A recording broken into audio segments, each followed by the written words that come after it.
not the first time, but this was a work. Are we live?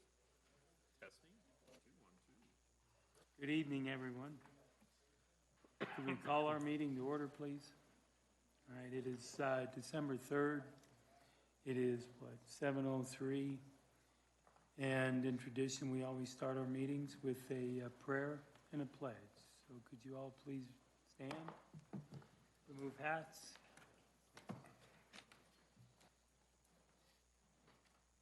Each and every one of you has issues. All of us have issues. I pray that all your prayers are answered, your issues are resolved, especially through this season. I pray for your safe travels home and any traveling you're going to do through this time. I pray for the protection of all, to include all stages of life. And in Jesus' name, amen. Amen. Pledge allegiance To the flag of the United States of America and to the republic for which it stands, one nation, under God, indivisible, with liberty and justice for all. Thank you all.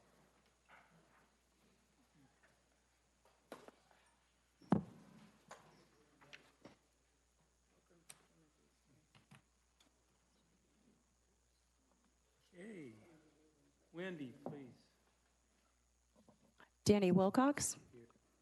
Kevin Kirkwood. Van Sands. Here. Dee Shotgrease. Robert Polatek. Here. John Gresham. Here. John Waller. Present. Chairman, you have a quorum. Thank you. Okay. So, all right, Brenda, turn off our cell phones. Okay, staff report. Do we have anything to report? Please, Stephanie. Jennifer. Good evening, sir. I will just report that since your last meeting, the Board of County Commissioners met on November 13th and heard a number of items. They heard the EC East Metro Districts, Industrial Tower West Simla SUR and variance, the Heartland Pines SUR, and the Triple Acres rezoning, and those were all approved. Okay, thank you. And I take it we have no consent agenda items, correct? Okay. All right, this portion is the citizen comments. What I would ask, this section is about comments unrelated to any application tonight. So, seeing none, okay, we'll go on to the next one. We have a set of meeting minutes. We have the October 15th minutes. Do we have some, did we review them? Okay. Do you see any issues? Okay. Could we have a motion to approve the meeting minutes? I recommend that we approve the October 15 meeting minutes as written. Okay, do we have a second? Okay. Can we forgo reading of the minutes? Okay, all right. Thank you all. All in favor? Aye. Okay. All right, we're entering into our public hearing process, so give you a little bit of an idea. We're a quasi-judicial board. We're a volunteer group. We're a citizens advisory board. That's what we exist as. It's in statute. So essentially what we're here to do is we're judge the application based on the zoning regs, subdivision regulations. Those are the two regulations that apply. What can come out of this meeting is a recommendation only. A recommend to approve, a recommend to deny, or a recommend to approve with conditions. Okay, so with that, we will start into our hearing process. And I think first one on the hearing notice is our Ingalls rezone, correct? Who will be presenting that? Okay. Oh, and I just how the hearing actually goes. Our CDS department will present the application. We will ask then the applicant to stand up and present their parts. Then we will ask for public comment.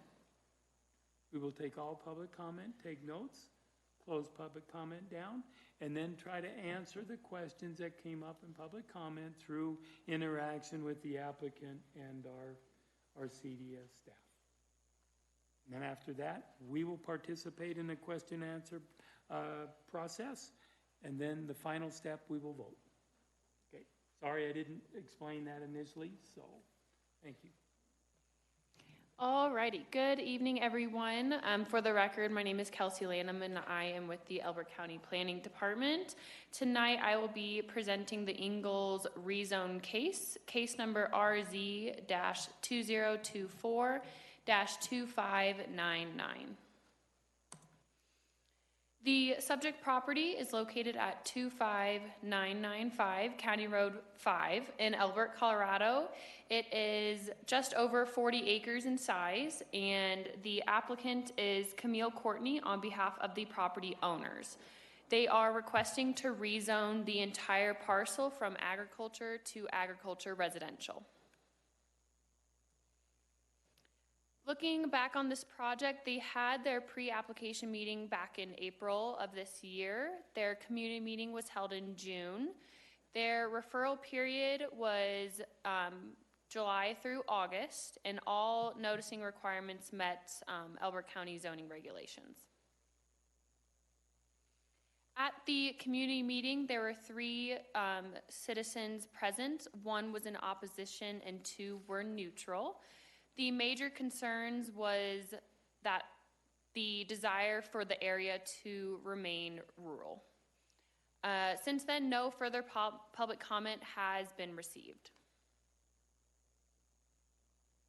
So in the next 2 slides, I'll have like an overview of the map, and the subject property is depicted by the little red star. It's a little hard to see, but it's up in the upper left-hand corner. But the subject property is about 3/4 a mile to the east of the Douglas County border line and approximately 6 miles to the northwest of the town of Elbert. The majority of the surrounding properties are agriculture. To the south is the Kelly Air Park PUD, and also to the south is a cluster of agriculture residential zone properties as well. And here is an overview of their rezone exhibit. Like I mentioned, the entire 40-acre parcel, it's outlined in the red border. That is what is being proposed to be rezoned from agriculture to agriculture residential. Currently on the property, there is a barn, and that is being proposed to remain. During the referral process, the following agencies responded, and there are no outstanding objections. All comments have been addressed. And with that, in the Elbert County zoning regulations, Article 3, Section C4, there is criteria that a rezone must follow. These are the summarized versions of those. A, the rezone would be consistent with the goals of the Elbert County Comprehensive Plan. The rezone is consistent. B, the rezone would be compatible with surrounding land uses. The proposed rezone is consistent with surrounding land uses. The surrounding properties are zoned agriculture, PUD, and less than a mile away is a cluster of agriculture residential properties. C, the rezone would not adversely impact public services. The rezone would not impact public services. They were part of the referral process, public works, public health, and there were no outstanding objections from either. D, the rezone would not adversely impact the environment. The rezone would not impact the environment. E, the rezone would not create unreasonable traffic congestion or burden existing road system. The rezone would not create unreasonable traffic. Public Works was a referral agency during this and required no improvements to be done. In F, the rezone would not be detrimental to the health, safety, and welfare. The proposed rezone would not be detrimental to those in Elbert County now or in the future. Now, based on the review of the approval criteria found in the zoning regulations and the findings in the staff report, staff recommends approval with the following conditions for the Ingalls rezone. Condition number 1, the applicant will be required to remove the public hearing signs within 7 days of a decision by the Board of County Commissioners. Number 2, the rezone will not become effective until all fees are paid, conditions of approval are met, and the rezone exhibit is recorded. 3, recordation of all appropriate documentation is to occur within 180 days of the Board of County Commissioners' approval. And finally, number 4, prior to recordation, the rezone exhibit must comply with all Elbert County zoning regulation standards for rezone exhibits. And that concludes my presentation. The applicants are present tonight if the commission has any questions. Thank you. The applicant, please.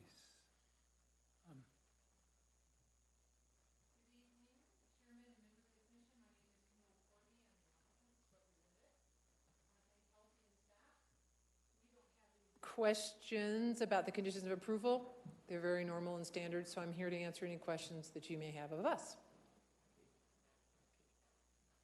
Thank you. What we'll do is we'll ask for public comment, and then we'll see if any questions arise, all right? Good. Okay, thank you. Now, at this point, public comment on the rezone. Okay, seeing none, we'll close that. So we go across the board here. Do we have questions over here? John? Only thing I was going to mention was that's in Elbert's Fire District instead of Kiowa's. Kiowa's a long ways from there. I don't know if that makes any difference to anything, but you need to note that probably. I can review the referral agencies and confirm. So if you want to give me one moment and we can go around with other questions and come back to that.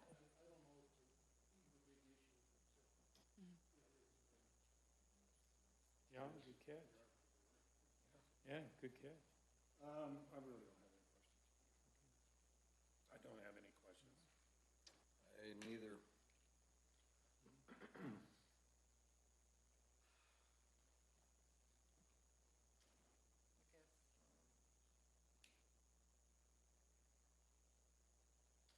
I don't. Just a quick question. I noticed that there's a lot of, 40-acre plots around and surrounding, and it's about a mile where the other, where the Kelly air strip, whatever they call it. Kelly Airport. Air Park, yeah. Mhm. You had 3 people show up at a community meeting. How was that noticed, just out of curiosity?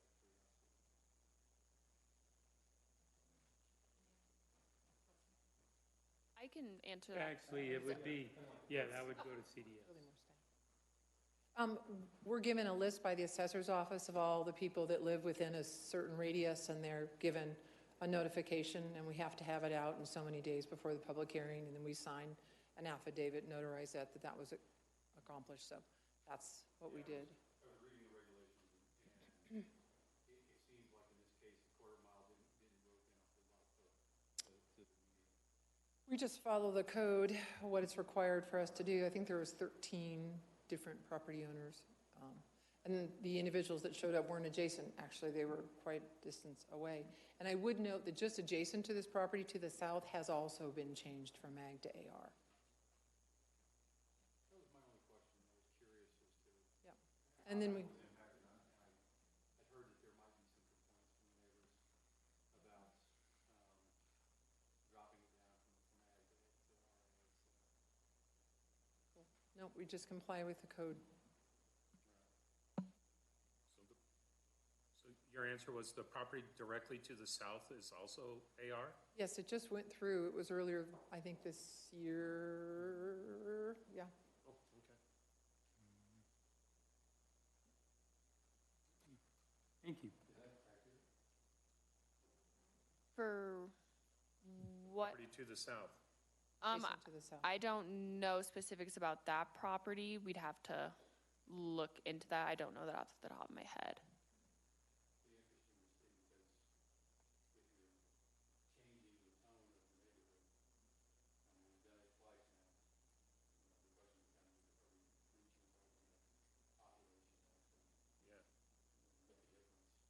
Well, and also the presentation doesn't show it. We can pull up the map to see if it has gone through the process, but at the time of grabbing the snippets of the zoning maps, it might have just not been updated by the assessor's office at that time, but we can look into that real fast. But to circle back on your question about the Elbert fire, it was just a typo on the screen, and Elbert fire was contacted, and they did not have any objections.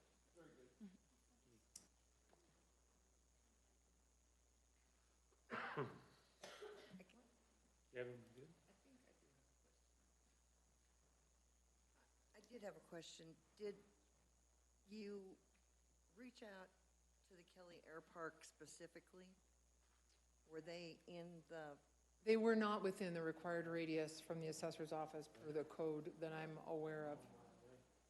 Yeah.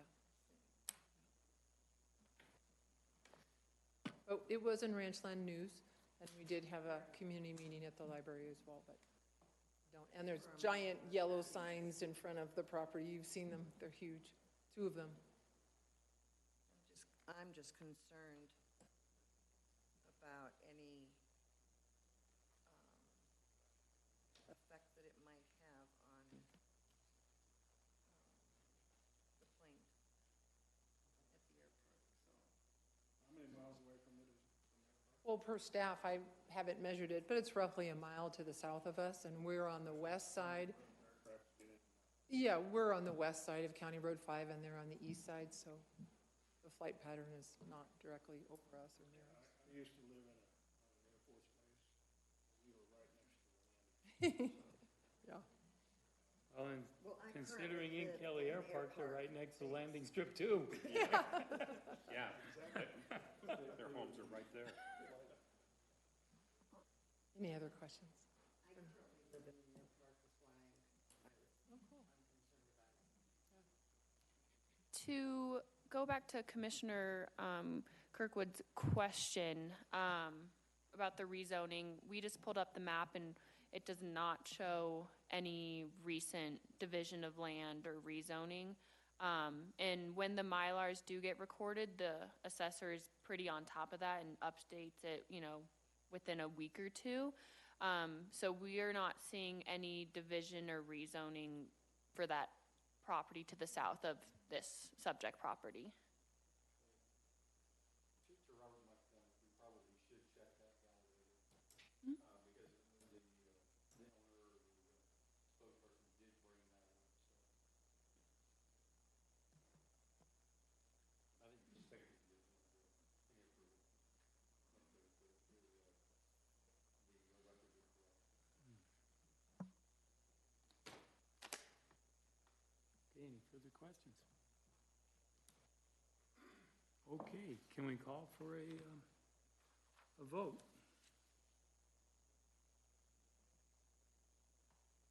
Anybody have the list of things? You've got them.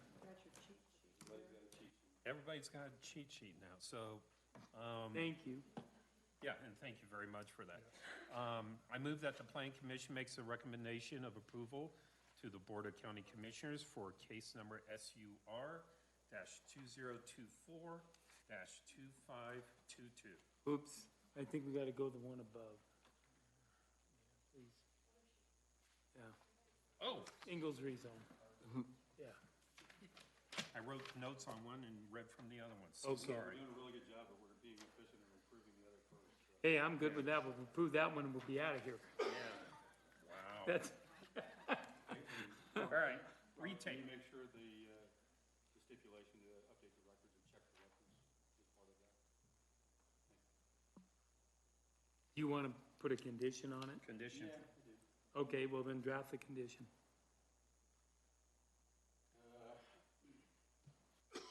The surrounding land use reflect changes, recent changes. Potential recent changes, you know, if there's a discrepancy in the overall presentation, right? Right. Is that enough? Just be sure they got the language. Yeah. If we can just, if you don't mind, if we can clarify real quick. We've checked sort of the records that we have available at the moment, and it doesn't appear that there have been any rezones in the immediate area. Are you wanting us to do, Double check it, make sure that there's not something that's going to. that there's not something else that has been rezoned in that area? Yes. Okay, directly adjacent to this property? Directly to the south, is that correct? Directly to the south. Oh, well, then it hasn't been done, hasn't been recorded. It didn't get recorded. So then it really, where do you want to go with your condition? Well, then, Withdraw?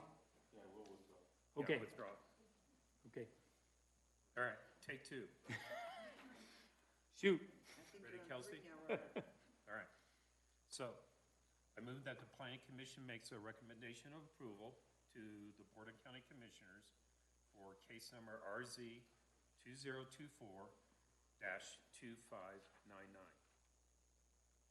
Have a motion, do I have a second? I'll second that. John? Okay, any other discussion?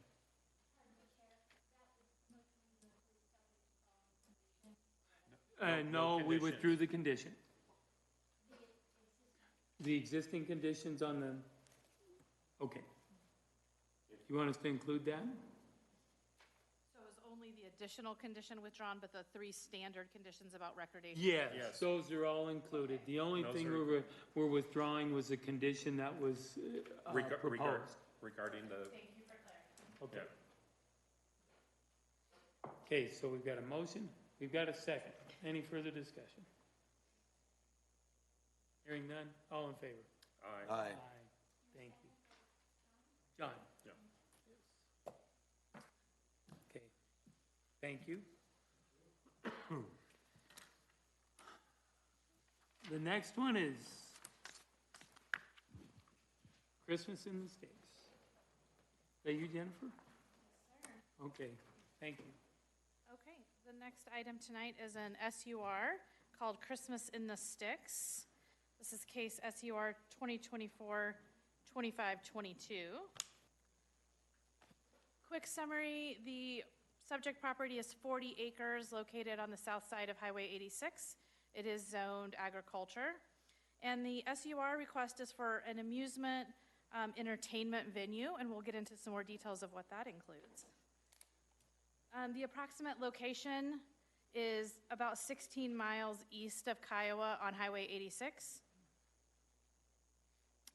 And you can see the subject property on this map. It has a yellow star, and it is surrounded by other property that's also zoned agriculture. And here is a site photo of the property. And so a summary of what's being requested. The SUR that's requested is for essentially a drive-through Christmas light path. This project would operate about 30 days a year, obviously limited in scope and timing from approximately late November till early January. And just to clarify for a second, we are not talking about this year. That's not on the table. We'll get up and run. It just happens to be within that window at this moment, so I did want to clarify that. The project would also include a Santa's Village area, and all the structures on the property would be temporary due to this limited time frame. They do have an SUR exhibit, and I thought this was a little bit hard for you to see in this setting, so I have a very colorful version for you to sort of outline what's being presented here. Again, the site itself is 40 acres. The yellow sort of border, if you will, is the drive-through path. There is a parking area outlined in blue. The Santa's Village area is shown in red. And then the access point has a green circle up at the top of the screen along Highway 86. And there are several purple diagrams to indicate screening or fencing to help block any potential lights. And there's also an emergency access that runs through the center of the site that's shown in that orange dotted line. So if there were to be some type of situation, emergency could cut through the center and not be stuck in the line with other patrons viewing the lights. A timeline of this project, we had a pre-application meeting back in May, a community meeting at the end of July, and then the project went through 2 review cycles through the months of September and October. The notice requirements were met per the Elbert County zoning regulations. And the project was reviewed by all of the agencies on the screen. All of these agencies did provide comments, and all of the comments have been addressed at this time. There was, at the community meeting that was mentioned, there were 4 residents in attendance. They were opposed to the project. The concerns that were brought up were noise, light, and traffic. I will say that from the time of the pre-application meeting and the community meeting and even the first submittal to what you're seeing tonight, the project has been modified and reduced to be more specific to just what you're seeing tonight. An additional comment was received in August. That was before the official submittal came in, and that is a part of your packet. So the approval criteria for the SUR or special use by review are in Article 3 of the Elbert County zoning regulations. I've summarized the approval criteria. They are fully outlined in the staff report with findings for each one.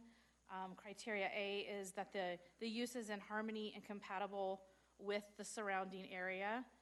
Again, as I don't want to call it a temporary use because they are requesting the approval to do this, but the time frame is limited. Therefore, it could be found that is compatible with the surrounding area. Letter B, no undue burden on infrastructure. All of the review agencies that are appropriate for infrastructure were included, and there were no objections. Letter C, the use would not unduly increase traffic or burden on the road systems. Both Elbert County Public Works and CDOT were a part of this review.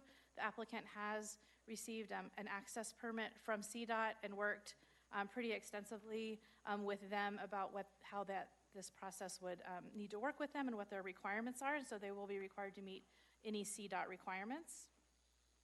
Letter D, that the use would not cause air, odor, noise, water, or light pollution. It's not believed that this use would cause any of those. Letter E, sanitation requirements are met. The only sanitation for the site is on-site portable restrooms that, and it's outlined that how they would be maintained, and then that's obviously for a temporary period only. Letter F, that the use is adequately landscape buffered and screened. There is an extensive amount of trees on the site, and I highlighted a couple of the additional screening fences that are proposed for any adjacent properties from headlights and things like that during the limited operating hours. Letter G, that the use would not be detrimental to the health, safety, or welfare of the current or future inhabitants of Elbert County. It is not believed that that would be the case. And letter H, that any supplemental standards are met and there are no supplemental standards for this proposed use.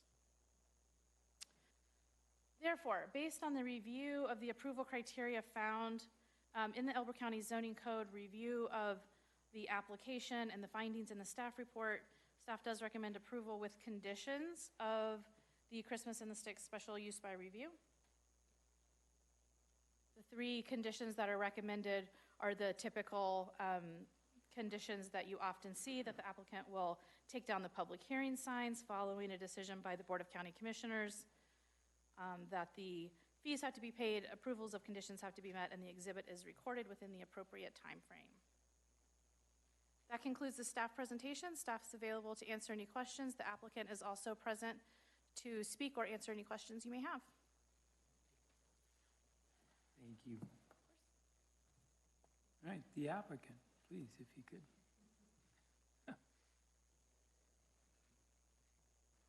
Hi, how are you today? Thank you for having us tonight. My name is Danielle, and I am representing our family and speaking about why we're here.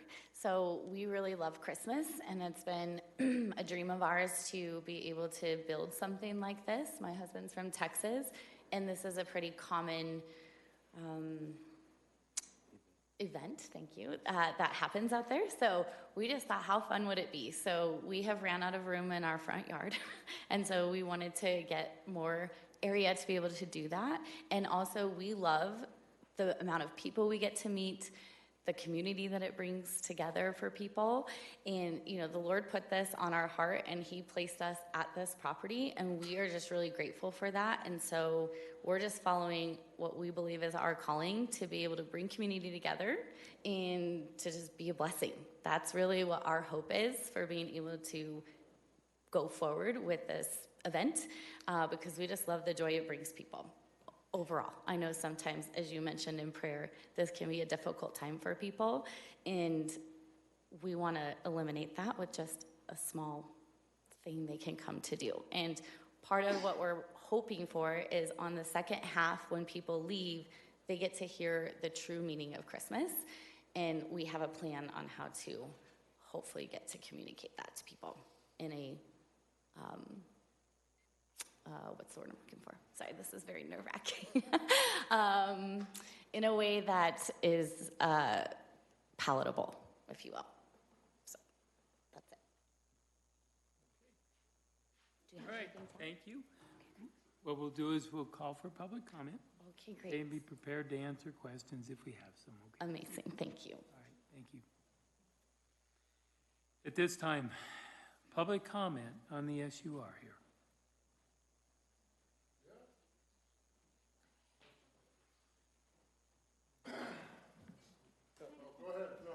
If you could sign it also, please. Okay.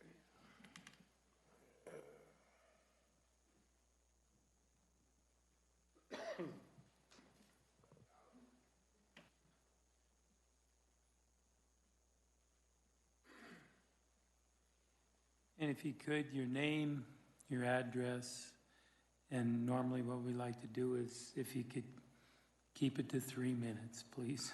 Okay, for comment topic, just Christmas lights work? Oh, on the sign-up sheet, yeah. Yeah. Yes.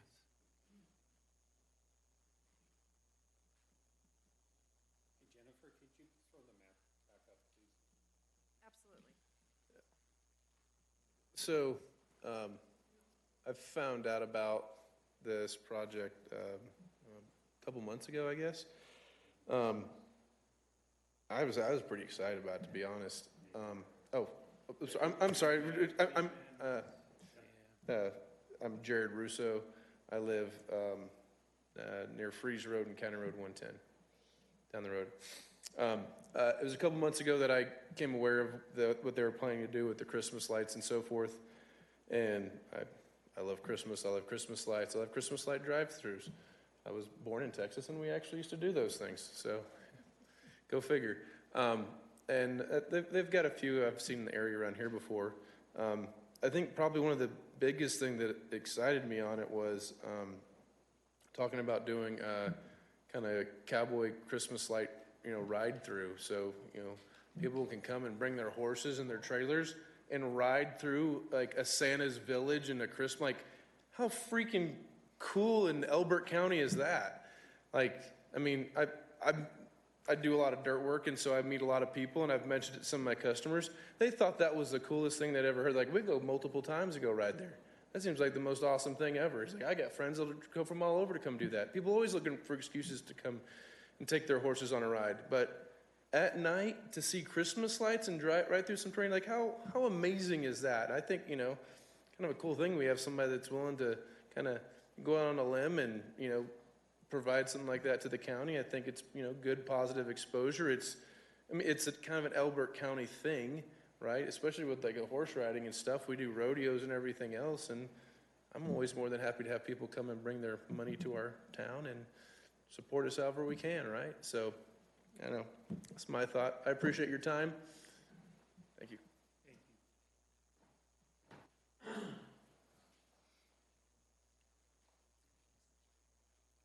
Any other public comment?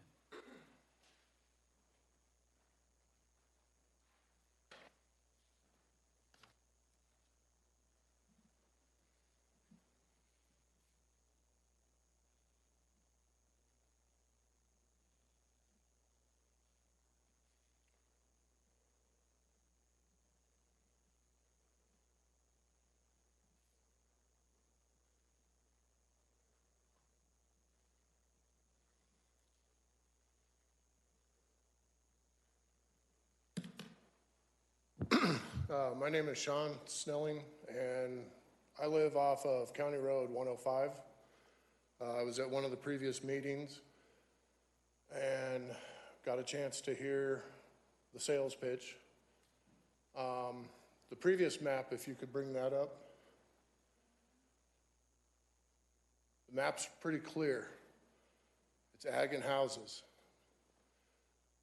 We moved from Littleton to Kiowa, wanted more land, more privacy. We went east. The community out there is just ranchers, farmers, homesteaders. We're already fighting, I'm sure you guys are familiar with the map, XL Energy.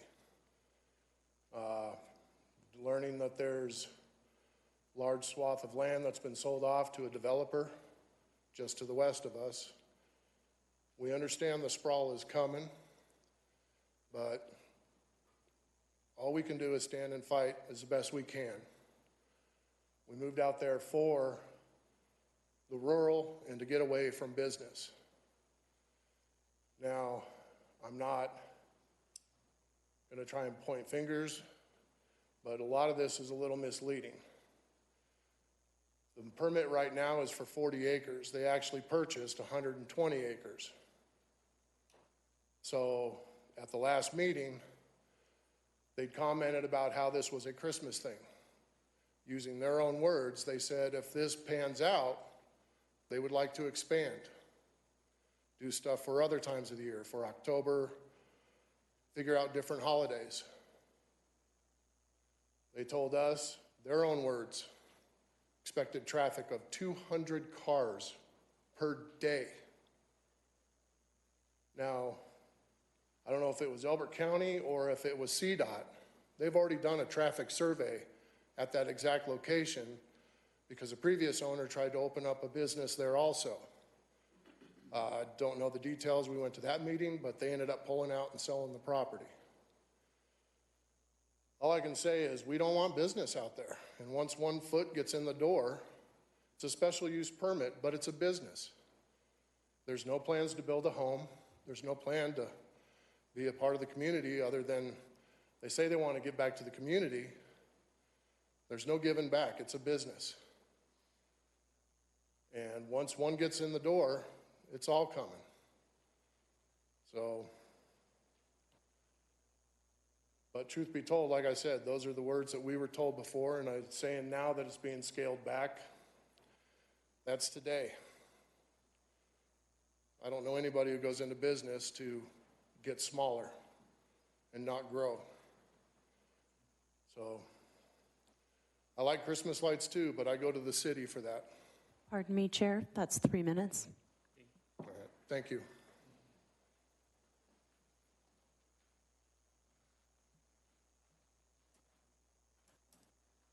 Further comment?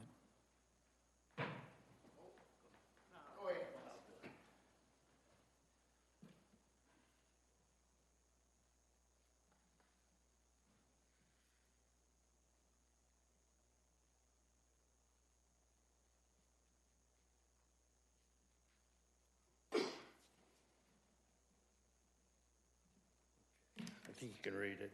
I'm Tom Stoller. I'm at Comanche Creek and 150 over there, a little bit north of all that. I just met Jared tonight, and I'm with him. That sounds like a lot of fun for a month or two out of the year, you know? It's all right to get some people out to Elbert County and to see that. I can attest, I've been to their home, both of their homes in town there, and they do it up right, and it's a lot of fun. The whole county just be, wow, that's pretty special, you know? Christmas in the snow and the horse. I never thought of the north. That's pretty good, Jared. So, hey, that's all. I don't have much to say, but it sounds like a lot of fun, and I'm all for it. A couple months a year. Thank you.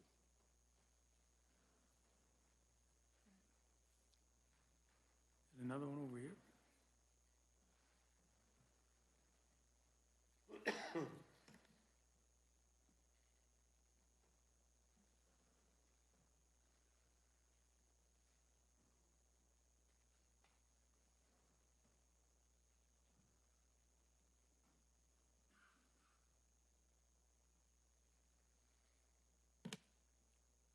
My name's Tim Tennis. I live out off 105 also.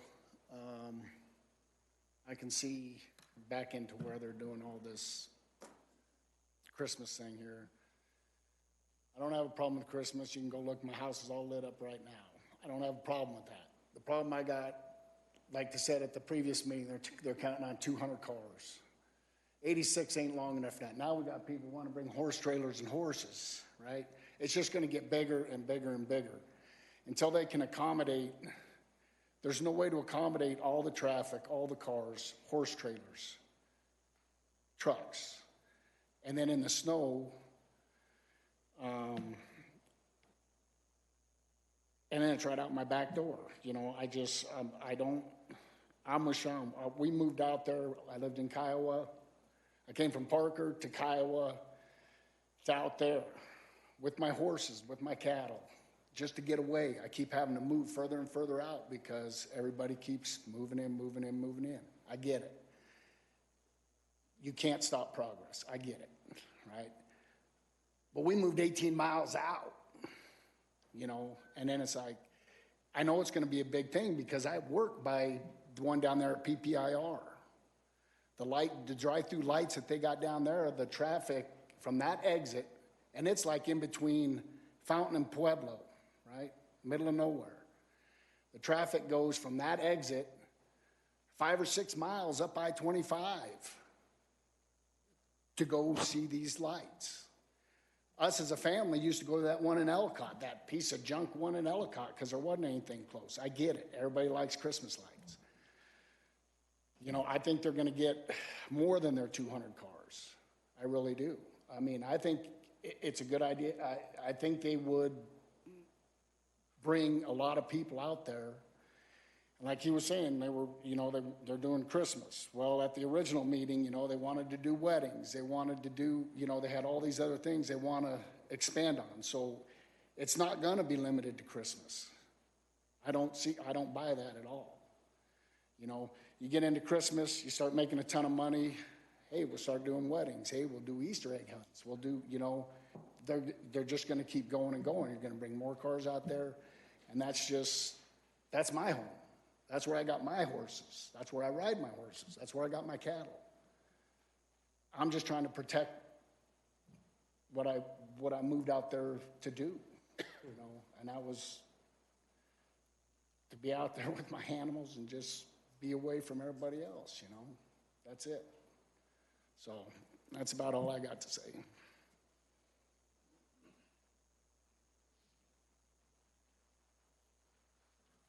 Thank you. Other comment? Okay.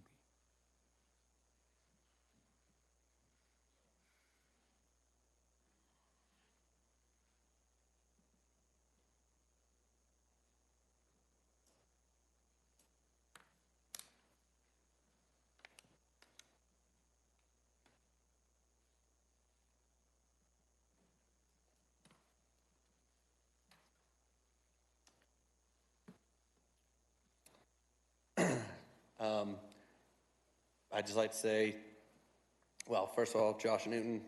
I live in Elbert, right off 106 area. We are Colorado natives, just moved back a couple months ago, moved away for work. Anyways, where I lived before was in Oklahoma. They had the drive-through Christmas thing, never seen anything like it before. Took the kids, absolutely loved it. I mean, it was, like I said, it was something that we'd never been to before. Didn't even know that was really a thing. So to do it out here, you know, I think is a great thing. there's a lot of families, a lot of housing out in the general Elbert County area that might not want to drive all the way to Denver, you know, to the city to view something like this. And right, people Lyman, I mean, there's nowhere to go. This would be an opportunity for them, you know, to be able to experience what the city people do. And it's a month. You know, I'm commenting on the Christmas because that's all they're proposing right now. You know, whatever they want to do in the future, that'd be the future. Right now, this is about the Christmas one, and, you know, I think it'd be great. It's obviously going to have traffic, but they've worked that out.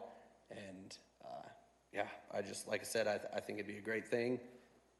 We participated in horse parades, Christmas parades, and rode horses in it. Kids love it. I mean, just think it'd be a really great deal. So.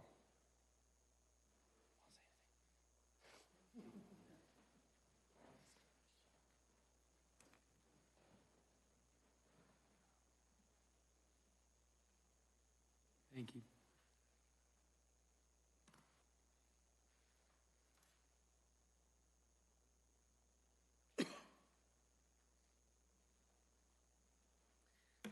Hi, Brandy Snelling, 86 and 105. It's kind of interesting, all the people that want this, it's not in their backyard. I understand it's for 1 month, but it's 1 month of hearing Christmas music every night. Believe me, I love Christmas. I mean, Christmas exploded in my whole house. Bathrooms, kitchen, everywhere. I mean, if you asked me, I would put Christmas up in October, but I'm banned. So I love Christmas too. But do I want to come home with traffic every single night, backed up, you know, my 15-minute drive turning into 45 minutes because I'm stuck waiting for people to get in to the Christmas lights because, you know, I'm waiting for everyone to get in. Like Tim said, you know, during snowstorms, it's a hill on 86, and it is a very dangerous hill when you're going up and down that, because it's blind. You cannot see people coming in and out of there. So it's dangerous.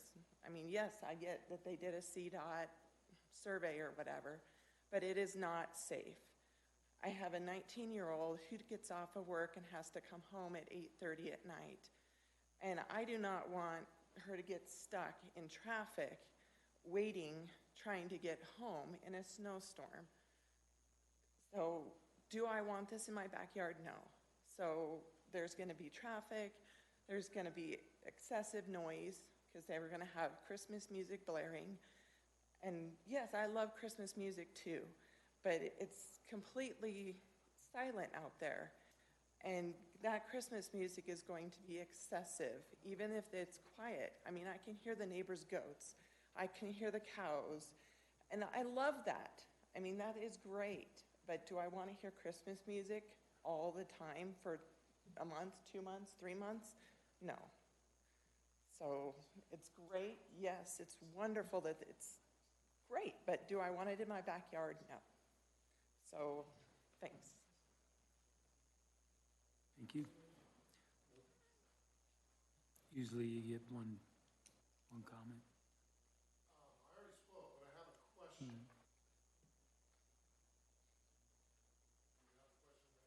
Well, I didn't allow them to speak again. So it's no.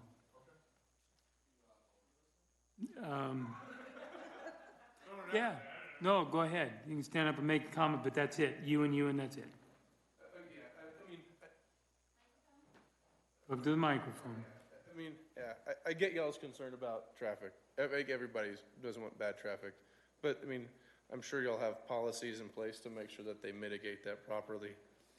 You know, I know you're concerned about the music, but, I mean, if you go to any modern Christmas drive-through. Address it, if you could address it to us. Yeah, and then we'll cover your questions. Any modern thing with the music, no one hears it. And I go to all these things because they're all FM transmitters. So all you do is hear it in your car, so there's no blaring music of any kind. Okay, thank you. Now your question.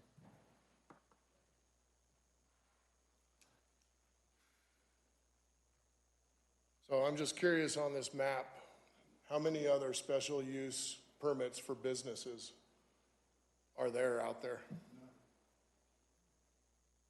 That's all I had.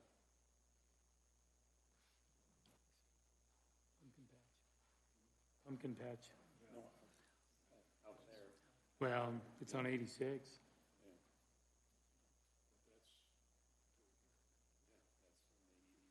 Mhm. Okay, any further comments? All right, close down public comment now.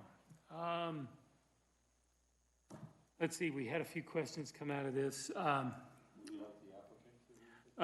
Yes, but I want to give the applicant what they should talk to. Couple things came out of the comments that people suggested. One was that it was going to start out like this and grow to something different. And between the applicant and maybe staff, could you guys go over the process in growing an SUR? Because that was a common question I heard. Yes, sir, absolutely. If you don't mind staff addressing. No, please do. I can certainly add to it. Staff did work with the applicants on this project. Again, as mentioned, their original proposal and what was presented early on was a much bigger sort of everything potential. It has been narrowed down to what you've heard tonight very specifically.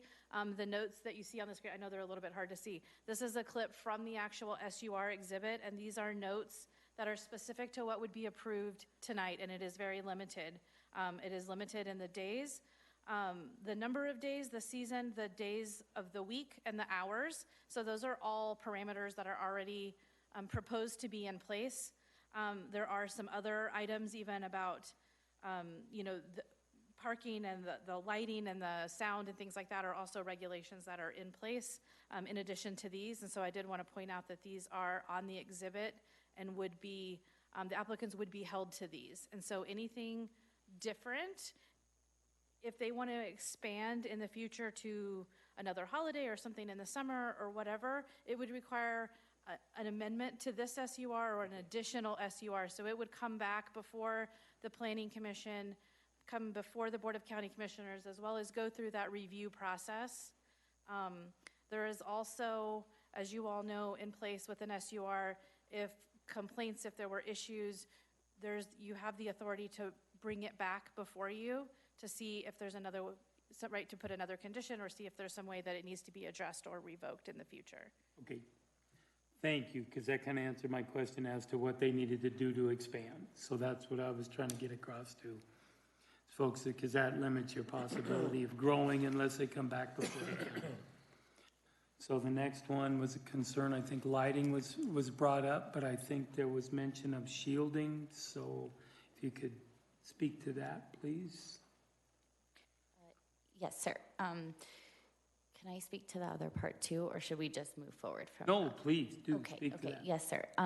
So I just want to clarify, because they do bring up a very valid point. When we held the community meeting at that time, we have gone through, we've been in this process for 2 years.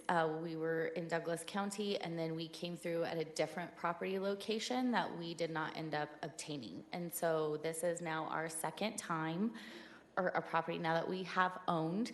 And so here we are before you today. And in the initial process, we were encouraged to dream as big as we possibly could. So that's what we started to do. But this is our dream, is the Christmas drive-through light path. This is where it started. This is what we want to focus on. And so that's why it's been dwindled down and revised, because we did realize the future plans are so in the future, they may not even come to fruition. We may not come back before you with those proposed plans. We just did what we were encouraged, and so that's why it's been reduced to this point. So I just want to clarify that for them. As far as the lights, do you want to speak to that? Yes, with the lights, we've been in contact with the Dark Skies program. We plan on using LED Christmas lights, and they have said that they have not seen anything, have not really done extensive studies on Christmas lights and what they affect with like viewing the Milky Way or anything pertaining to that. We do plan on, like is in the picture, is putting up screenings, temporary fences to block any kind of headlights coming into neighbors' properties, and any kind of lights, wrapped up in trees or anything. We're going to do our best that we can do to block that from the neighbors. But again, it is, I believe, 3 days a week, in December and like end of November to beginning of January. So it wouldn't be any more light pollution than what is like in a neighborhood when people put up Christmas lights, I believe. Okay. The next item that I think was spoken about was traffic. And kind of the concerns, is there an area to where they pull off and go through, kind of an entrance area? Can you address that, which might speak to the traffic? Yes, sir. So we met with CDOT, and we were in connection with them for over a 3-month period. We did have a gentleman by the name of Bruce. I cannot remember his last name, but he's the gentleman who approves all sites and drive-throughs. He had come out to our property, looked to the right and looked to the left, and there's over 1,000-foot clearing view from the hill that was spoken about. And he said there is no sight impairment from when people do come up to that hill point. We have done extensive math and studying on how many vehicles would fit in a 1-mile pathway, as well as how many vehicles will fit onto the property before the light path even begins. So before the parking lot gets done, we will be weaving traffic in and out. And if it gets to a point that it gets that big and traffic does start to get backed up, we do plan to go to online ticket sales only, to where people would not be able to come except for during that designated time, to limit any sort of traffic congestion, because that is the very last thing we would want, is for someone's life to be put in danger coming to an event. In addition, what's really important to note that I'm not sure people are aware of is CDOT has restricted us to have Colorado State Patrol officers during our events and during the hours of operation, helping to direct traffic onto the site. That is part of our conditional approval for the year of 2025, because we don't know exactly how much traffic this is going to bring. So they want to keep things safe, we want to keep things safe, and so that's what they're doing, and we're agreeing to help limit any safety concerns that might arise from an excessive amount of traffic. Okay. The other question I was going to bring up, which you actually answered in your comments there, was the involvement from CDOT. I kind of wanted to know the extent, so these folks know how much it was evaluated. So there's other questions to follow. So did I cover everything? Do you guys have anything that people brought up? Do you guys around here think? I've just got one. I noticed. No. I have a list of questions, so. Okay, well, what I'm looking at, did I cover all the questions that came from the citizens? Did you get? I think you did. Okay. Yeah. Okay, now what we'll do, since we've got the questions that came out of citizen comments, now we'll go around the board, and each of us will. Okay? Yes, sir. John? I have no question. I just have one, okay. And what I noticed in here and reading through your presentation, which is very thorough, was you're only planning on being open Friday, Saturday, and Sunday. So it's not during the middle of the week. No, sir. We did have Thursday as a proposed day, but I think for now, especially in this first year, we're going to just stick with Friday, Saturday, Sunday, with the exception of the full week of Christmas week. So this year, that would fall on the 23rd through that Friday. Yes, sir. My turn? Hey, Jennifer, do any of the maps associated with this used by special review, give any kind of indication of the proximity of homes to this property? No, sir, just the zoning map. So homes are, Has there been any kind of, what I call sight lines done between the property and those homes? between this property and those homes? Only if the applicant has done that and could speak to that, not to my knowledge. Do you have any sight line depicting what would be the view from those neighboring homes into the property? Are they above the property, below the property? Is there any near-end blockage to the light and so on to the property? Yes, so the closest home would be, if you could go to the one with the, that shows like the full, yeah. So the home just to the east right there, that long strip, that's our closest neighbor house. His house will be, and I did like a Google Maps drawing to see kind of how far he was. And he's roughly 300 feet from where our closest lights will be to his actual house. Everybody else's properties and houses are over 1,000+ feet away per the Google Maps drawing us distance. We're actually, so that we own the property with the star and the two below it. That's the total 120 acres. Okay. So the middle one is, it goes up to a big hill and starts dropping back off into a bunch of trees, which is the, where she showed the picture of our property. It's all treed, the whole 40 acres is all treed like that. And so a lot of it is going to be blocked from any kind of sight distance that anybody could see the lights. Well, yeah, obviously the property to the south is yours, so there's no potential cause for concern there. But to the property to the west, is there a residence on that property to the west? No, sir, it's just 800 acres of a gentleman that leases it for cattle. Okay, and then to the north? To the north, there is a gentleman. I'm kind of surprised he's not here. We've been in contact with him. He sits up high on a hill, so he overlooks our entire property. Like, we can't get anywhere. We can't see his house, or he can't see our house, okay, or our property. all right. And then I believe there's another house to the west, one or two properties up on the northwest side.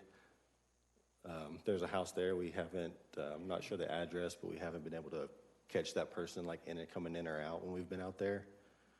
We've only met the gentleman name's Jake because he's right here at the feed store, and we've popped in there to make sure. Okay, and so those properties were also inclusive in the notification process? Okay. Regarding noise, so I've heard two things. People are concerned about, any kind of loudspeakers or general noise, from, what would be the Santa's Village and so on. And then I heard someone say they would use a localized FM transmitter for the audio portion of the drive-through. So which one is it?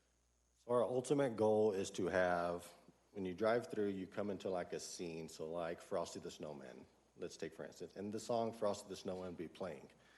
So our goal is to have just speakers turned down enough to where you can hear it inside your car, but not loud enough to where you can hear it across property lines. We've actually bought a dB meter and went to the furthest point to Kelly, is his name, to the east of us.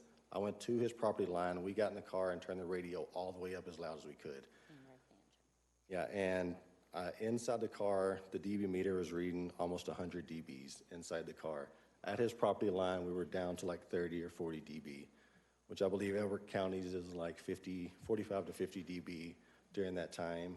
And so we would be below anything because we definitely wouldn't have it blasting like that. No, and, to some people's point, I live on 60 acres. My nearest neighbor is almost a half mile away, and I can hear his wife screaming at him.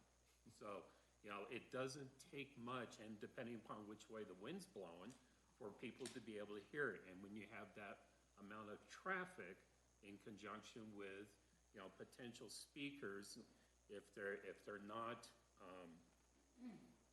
very directional speakers, the sound can carry, especially, in a flat area, especially in a hard pan area.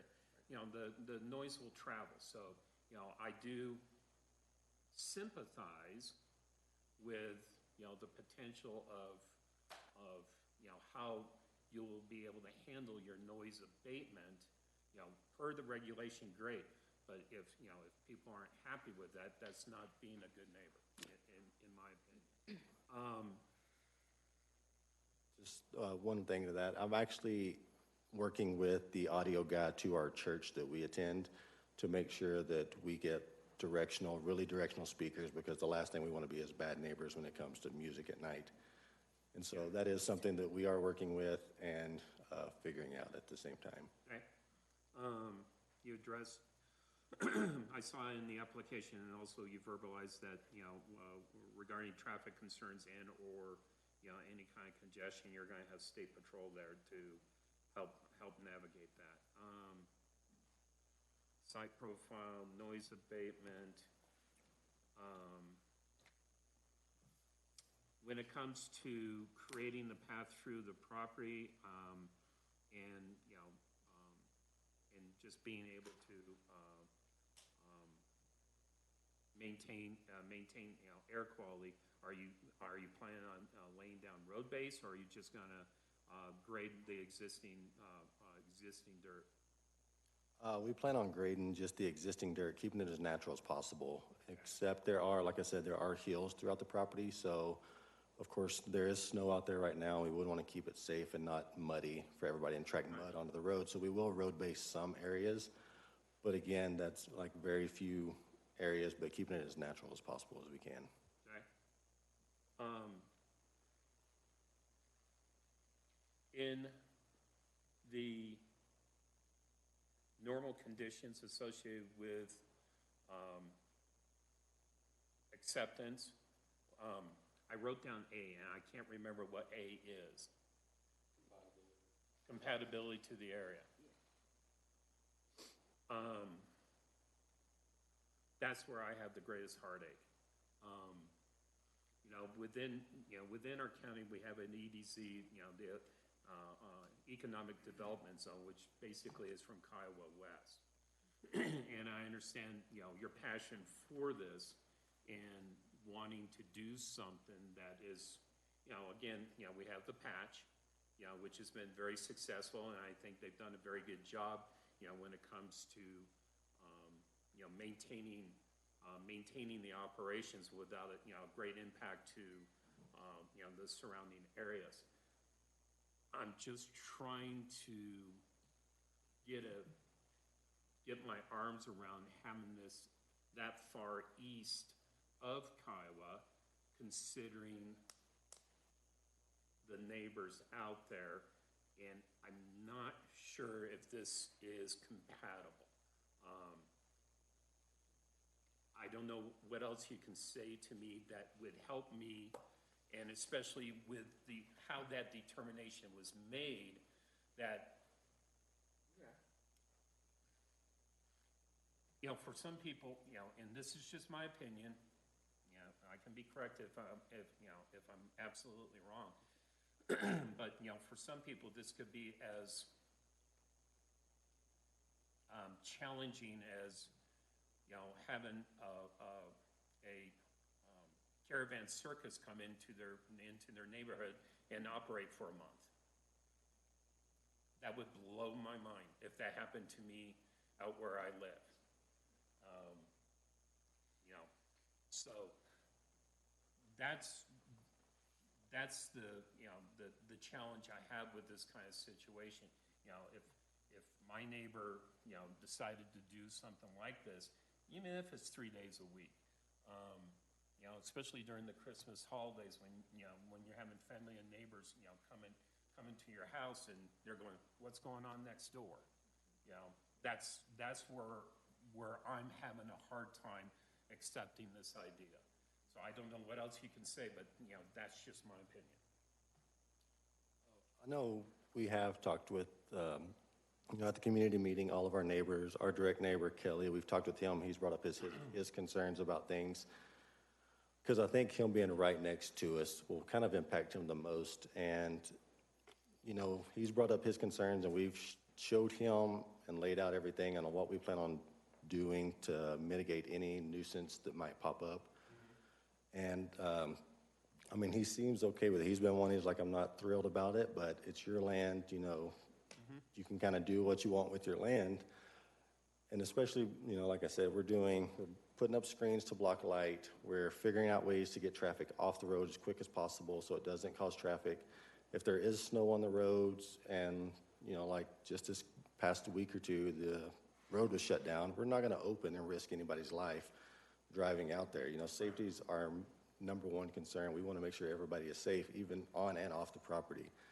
So even if the roads are open, but it's not safe on our property, we're not going to open up until it's safe for everybody. And so we feel we're doing everything we can. I mean, like she said in the opening, is we love Christmas. I mean, we have it. We're kind of going to decorate it. You know, that's just what it is. We have tons of decorations that we can't fit on our house anymore, and so it's kind of our way of expressing our love, our joy for the season, the reason for the season, you know, and so, I mean, that's really all I can speak to it. I don't know.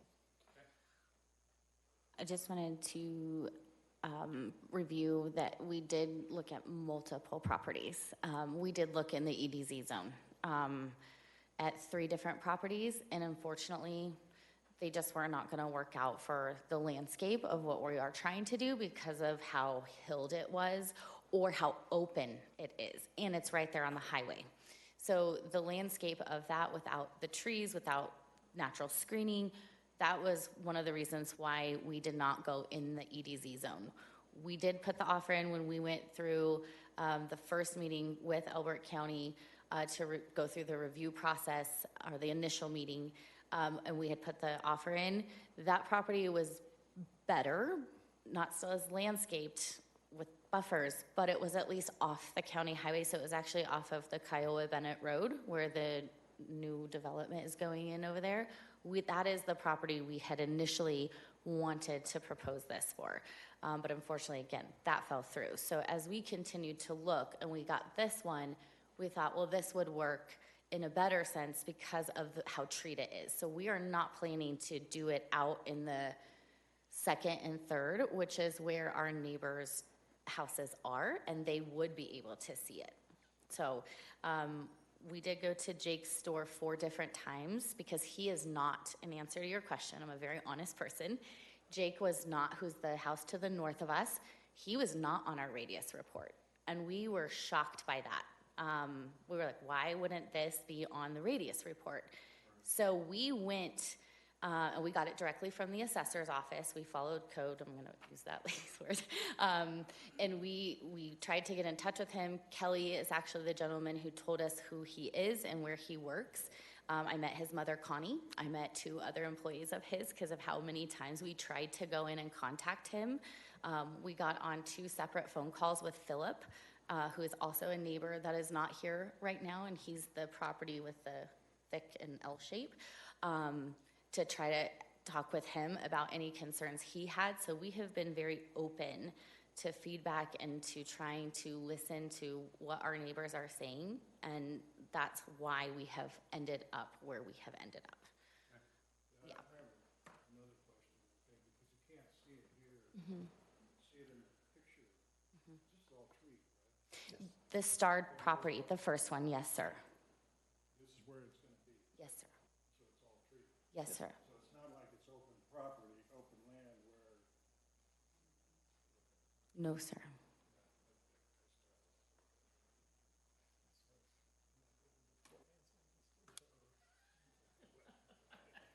You've got sharp ears. I do. That's it for me. I'm done. John? Yeah, I got 2 questions. So my understanding is you have 120 acres, and this is the first plot. Yes, sir. And would you be looking to expand into those other acreage? The only thing we've talked about, not expanding this, we've talked about eventually putting like a pole barn up, like they mentioned earlier at the community meeting for like weddings or things. But we're planning that like 10, 15 years. I'm good. My understanding of that is you have to come back and reapply for future stuff. The other one was horses. Horses came up, you know. Is there horses involved? So Jake actually, he brought it up, and Jared, sorry, I just got Jake on my mind. Jared brought it up because he said Elbert County is a huge horse, you know, even from Texas, I'd never really gotten to horses or anything, but he said they love horses out here. And so we've talked about, you know, dedicating like a night, so you don't have cars driving in and out with horses riding, of people coming with their trailers, parking, getting their horses out, riding through a few times, just spending like the evening just dedicated to people riding their horses, and then packing up and leaving, and that's the end of the night. Okay, so it would be horse evening and then car evenings. Correct. We would. Yeah, I was concerned about cars and horses on the same. Yes, me too. No. Okay, and then, would there be a staging area to off 86? I saw you had an emergency route there for the emergency vehicles. Would that be utilized to bring them in faster? So at this picture right here, we actually have approval for a, going into the property will be a 30-foot wide drive in. And from there, you can see the tree where it kind of splits on each side of it there. Mm-hmm. That's where we'd split into 2 lanes right there to get more traffic off and into 2 lanes onto the property. From there, with the other map that showed the drive or the parking lot, sorry. The parking lot, until that is built and we do Santa's Square, which we're picturing 3 to 4 years from now, that'll all be a staging area to weave back and forth traffic to get them off and kind of staged up before they enter the actual drive. And so it wouldn't be backing up down 86 too bad because you're staging it on your property. Correct. We're trying to get people off as fast as possible, and we'll even hire locals to, you know, flag them once they're on the property. CDOT State Patrol will flag onto the property. Once they're on, we'll have our own flaggers flagging where they need to go once they're on. Sounds good to me. That's all I got. And we calculated 60 cars would fit in that 2-lane path there. Thank you for bringing that up. I'm a former cop, so 21 years of being an officer, I know about traffic. Yes, I'm sure you do. Thank you for your service. Thank you. Oh, I'm sorry. I do have one last thing. Oh, yes, sir. Forgive me there, Dee Dee. You know, if you do have bad weather, are people, when they buy tickets, do they do it online or by phone call? I mean, it'll just show up.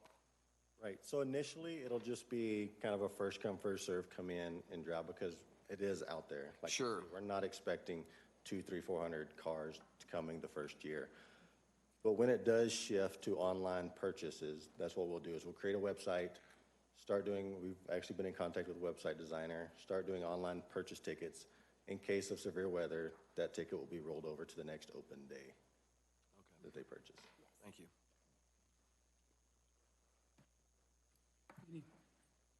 I love Christmas too, and if you saw my house, you would know.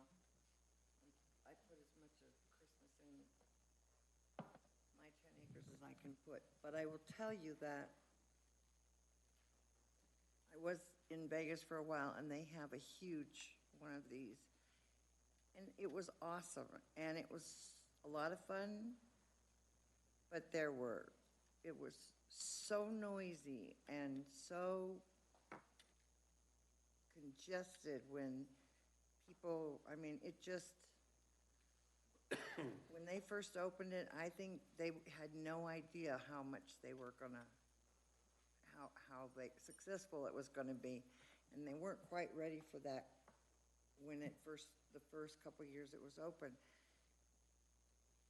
I think that there's a real challenge. First of all, I really love the idea, what you're doing.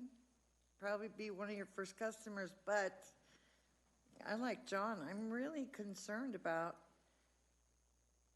the people in the area and it being, it's not compliant with the rest of the people that are out there.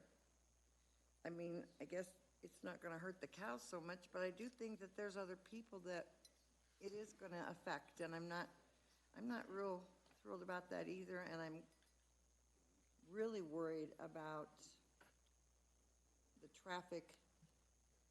I mean, if you go to Broomfield and they have that big patch thing up there, or whatever it is, they take up one entire lane of of 285 or 287, and it's murderous, the traffic there. I mean, it's horrible. And the weather, that would really bother me too. So I'm really, as much as I would really like to have it, I just don't know that it's a doable kind of thing. And I'm really worried about the kind of traffic that it is going to create out there, because it is going to be successful. So if you are able to go ahead with that, just know that it's going to be successful, and you're going to have your hands really full, I think.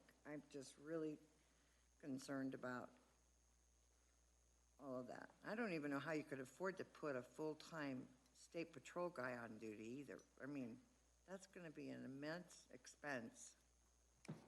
Yes, ma'am, and if the traffic does get to that level after our first year, CDOT has told us what that count is, and I don't remember at this time, but they would require us to put it in an auxiliary lane. So that is also in our CDOT conditional traffic study. That's good to kind of know too. Yes, ma'am. A lot of bucks for you, but yeah. It is, but when it comes to safety, right? Right. You gotta just take those things into consideration. It's just hard to say we would need that at this moment without having accurate counts or really how many people would come, right? We just got 39 inches of snow out here, which is very astronomical. And, people drive in the weather. This is Colorado. Obviously, the roads will shut down, and we would absolutely abide by the law and do the same thing. Since I've been out here, it's amazed me how many times the roads out here have been shut down. And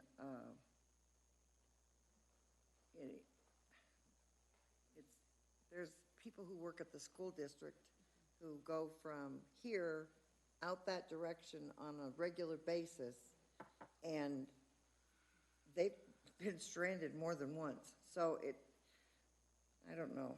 It just, as much as I'd like it, I think it's a little bit much. But I'm just one vote.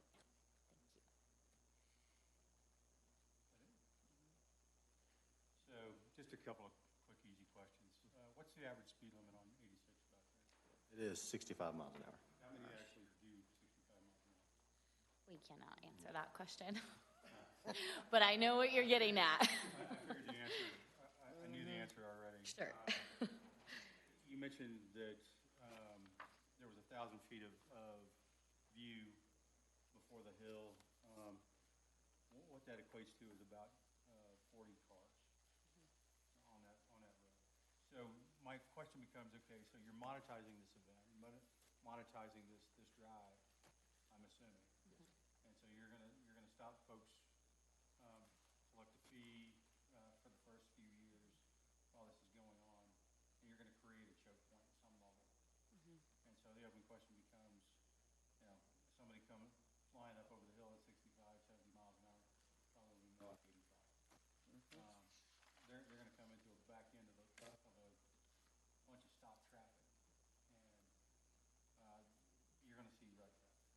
And so I love the idea that you're having potential highway patrolmen in the area. You're pretty far away from other emergency services just because of where you're sitting. And so that becomes a problem for me as well.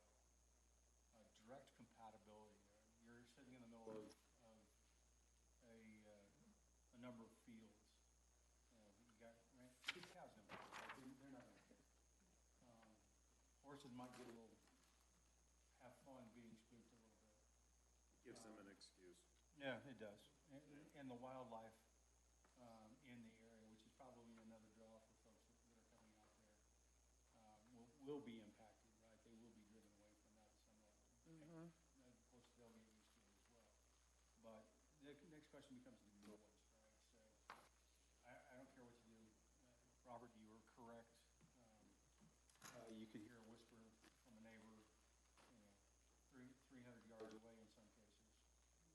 And when you're talking about the amount of noise and the amount of car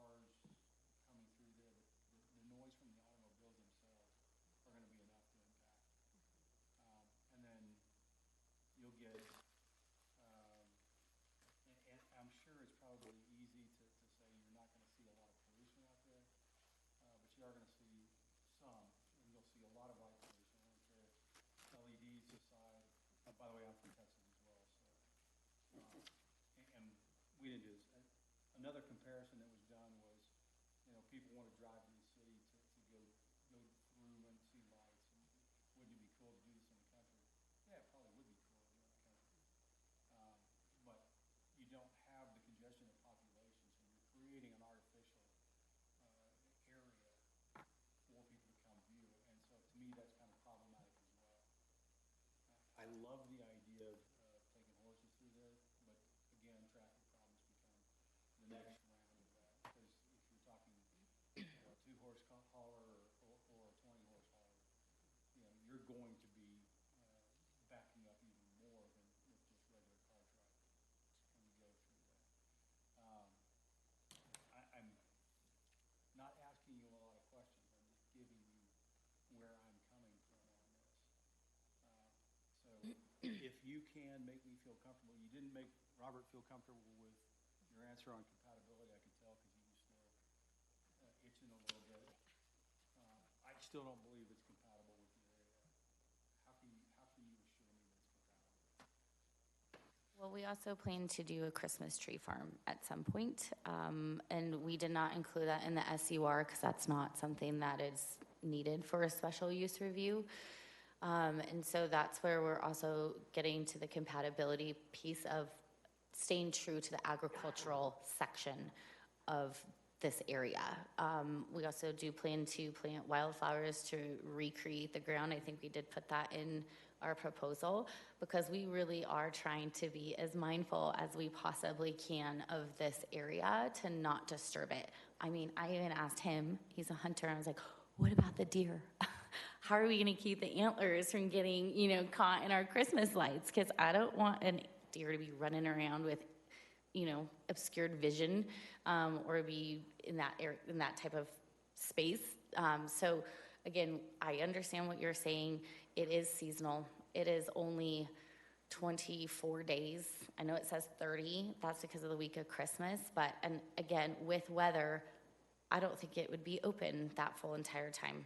Because we do live in Colorado, we do get a lot of snow. I think that there would be days that it does shut down. So it is less than 9% of an entire 365-day frame. So that's more or less, I mean, if we were trying to keep this open year round or do a Christmas in July, like I could understand where some more of that's coming from, but it is less than 9% of the total time of in a year basis. So, yeah. And with the traffic, like you brought up, with the hills, we have, you know, we saw the patch, they put out the big signs that said, slow down, you know, patch turning in ahead. We've actually talked with Jennifer about, you know, does that need like a sign permit? But she said, you know, you have to work with CDOT because it's a state highway. And so that is our plan, is to work with CDOT to put signs at both ends of the hill before it to warn people during those times that there could be traffic at the bottom of the hill, to give them time to slow down if they are going 85, you know, slow down going over the hill. I know at the bottom of that hill, because I do have a kind of a camera there just to take in, just kind of watching over, see who kind of stops at, takes a, you know, look at the sign and stuff. And that is a big pull off just from us being there. People slow way down because they know that's a pull off at the bottom of the hill, and they pull off, use the bathroom, you know. Feed squirrels. Yeah, feed squirrels, like, things like that right there at the bottom of the hill. And so it'll be, I believe it'll be new for people that have never been through that area, that are coming out, they don't know that's a pull off. But I think people that have traveled that pretty often kind of know they can start slowing down there because they do need a pull off for something. Like I've had many conversations with people, they're like, oh, I'll pull off here every time I travel to pee on the side of the road. We don't even have either. Signage is not included at this time, no. Great. That's all the questions I have. Okay, Wait a minute. pardon me, ma'am, hold on. I'm one of the applicants. Well, yes, and I haven't asked my question. Oh, well, I have something to say about the compatibility and something. Okay, If you would pull up the map of where the properties are.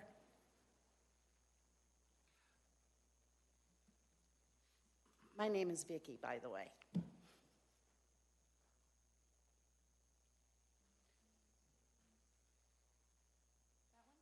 Where our property is, yeah.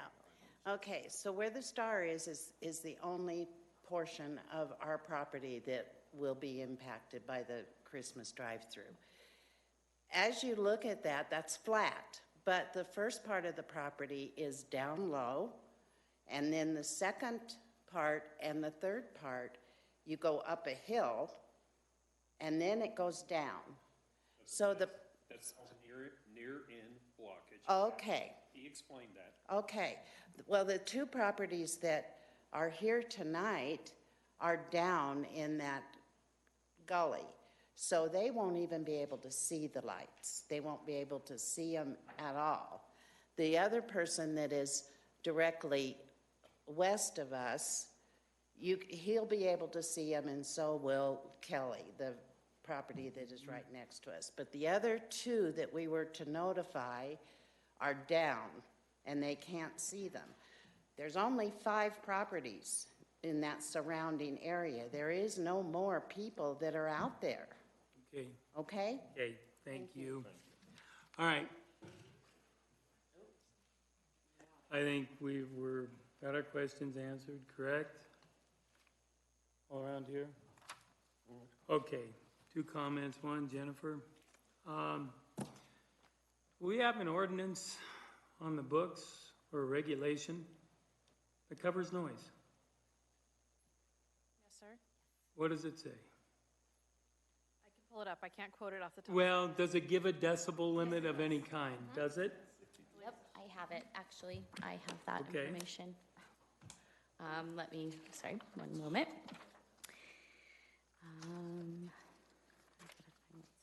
Okay, permissible noise levels according to CRS 25-12-103 in a residential area is 50 dBA during hours of 7 p.m. to 7 a.m. and must be minimum 25 feet from property line. Okay, good. All right, so we've established that. Clear, this is agricultural area, not residential. Yes, sir, this came directly from Elbert County's zoning regulation section. So 50 decibels, right? Yes, sir. Okay, now, all right, that's one of the things, so that'll lead to noise. So, compatibility. Last time, through my time here, so we've approved the human waste facility. Okay? How many wedding venues have we approved? 2. Okay. All right. Have you guys been privy to the animal sanctuaries that we approved? Okay, have you been, you know how many hemp grows we've approved? Again. No, no. Yes, we are. I'm getting to, no, we are talking about, and this is my time, and we are talking about compatibility. So, no, I'm asking a question of you guys. How many? You're asking the question in the wrong context. Okay. So the context should So, how many medical treatment centers have we approved? have a separate session after this. No, I'm asking you guys a question because I want to know if you know. So, how many medical treatment centers have we approved? Again. Okay, how many airfields have we reviewed? You guys know? 2? Okay. How many gun ranges? I have never approved a single gun range out here. Okay, have you guys? Okay, good, thank you. I can remember one. You got one? Okay. Okay. You guys remember the cricket field? Yep. How many of us approved it versus voted? Got approved. How many of us voted against it? Okay. Ultimately got And approved. That's going to be the ultimate question. Okay, got approved. It was approved. How many junkyards have we approved? 0. Okay. I have not. Okay, you haven't, Kevin, I know. How many cell towers? 1. Okay. How many ranching, farming? Multiple, correct? These are all businesses.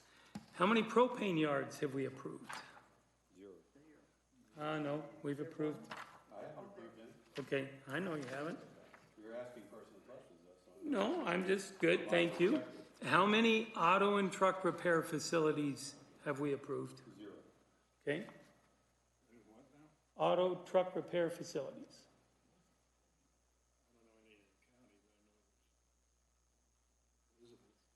Well, out in the sticks, we've approved, I'm, in memory, I can say 3. Auto and truck repair facilities, but when it comes to, I can remember one that related to okay, that's good, because that was the next one. How many RV repairs facilities? Okay, how many rodeo events and rodeo areas have we approved? Solar fields. Okay, that one's still up in the air. I got one on my roof. Yeah. Do you guys remember the EMS facility with the chopper landing area? Okay. Do you remember the lumber yards? Nope. Remember the pumpkin patch? Lumber hasn't been here for a long time. Okay, the horse arenas? Nope. Yeah, we have, because it's right up here off 86. Okay, the public arenas that have been brought before us. And then here's some of the more private businesses. You have attorneys.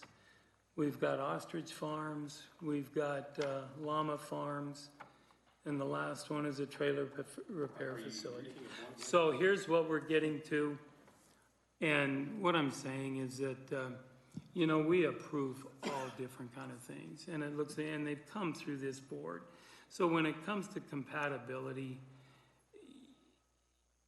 based on what I've seen, it's really hard to judge something on compatibility because there's been so many different things brought before, at least, and I will say in my history. So with that, kind of between that and the point is that the noise, you know, we do approve gun ranges all over and we allow people to shoot on their property. And I don't know how many people do that out there. I know I do. That's noise. So let me ask you a question. Mm-hmm. When it comes to the neighbors, Mm-hmm. what is their ability to properly register a complaint and have appropriate enforcement? Well, they turn in a complaint based on the SUR requirements. Right. Yeah, and they submit it to the county. I mean, just. And I think that would go to Jennifer, is that Jennifer. something that you can address? We're not picking on staff here, but we don't have an enforcement officer. We do have an enforcement officer on Yeah, staff. yeah. Yes, sir. Yeah. Yes, sir. Yeah, he came on, what, 8 months ago, a year ago, something, right? I think it's newer than that within the last few months. Oh, last few months. Right, so. Newest person. So, you know, to maybe put the surrounding neighbors at ease, is that something you can describe in 3 lines or less? How to make a complaint to that person? The complaint process and how it's analyzed with Yeah, and how is it- basically relying on the SUR. Right. Sure. We have a full-time person who handles essentially code enforcement or code complaints. So they would reach out to that person, let them know what the issue was, and then that person investigates, goes and talks to them, right, there's a whole sort of process involved. Because of the SUR, they would work with us, let us know, we would help with what the SUR outlines and what's allowed. And then again, if there were multiple complaints, we could bring the SUR back to you all to be re-reviewed essentially. And then additional conditions could be added, it could be, Right. you know, revoked at that time, it could be changed, et cetera. I just want to make sure the general public understands how they're empowered Yes. to, you know, if necessary, to make a complaint. Absolutely. And the SUR exhibit is recorded. It's an official document. Anyone can pull it up, and it does have, like I said, a number of various things outlined in terms of the limitations of what's allowed. So there's an official protocol which is, you know, which establishes, you know, what can be done and how it can be done. Just just like anything in law enforcement, if there's an understood protocol, then, people understand what they can and cannot do. Yes, sir, and it is also in the SUR explanation of what you need to do and how to complain if an SUR is violating. So that is in there for people. Okay. And my point, all I'm trying to make is compatibility, because when you drive around Elbert County, I tell you, what you see, stuff that hasn't been through an SUR process and probably never will, you see a little bit of everything. So anyway, with that, shall we call for a vote? Did you want to add a condition? No. No, wasn't looking at you. I do not. I'm going to vote against. Everybody probably will. I'll make a motion that we recommend approval to the Board of County Commissioners for Christmas in the Sticks, SUR 2024-2522. I'm sorry. And I'll second that motion. Okay, we got a second, so I think we better go around the table and do a vote. Second, The new John. guy. John, number 2. John, number 2. So let's go around the board and let's do a individual vote, because I know it'll be a split vote. I vote aye. I vote aye also. I think these people have put a lot of thought and effort into this to make something that would be very nice for this community. I also vote aye because it does meet the stipulations and current rules and procedures of Elbert County. I vote aye. And I'm sorry, I vote aye, and I agree with Dan and Van. They definitely brought up the good issues, and I'm agreeable. And I vote nay, even though my heart breaks for it, but I don't see the compatibility. I do think that people who live out there that far out, I think that I just think it's a reach too far. I'm sorry. Okay, thank you. And I vote nay because it does not meet the A, C, and D of the restrictions required for the SUR. I also wished that there had been signage that would have helped take one of those away. In the conversation, I asked Jennifer if that was included in the proposition. It was not. So the only thing I would say is, even if we added the condition of signage, I would still vote no. Good, thank you.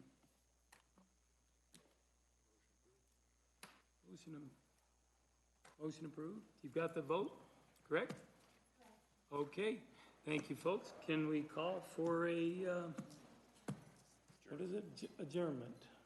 I motion that we adjourn. Thank you. Second it. Thank you guys for your time. We appreciate it. Thank you.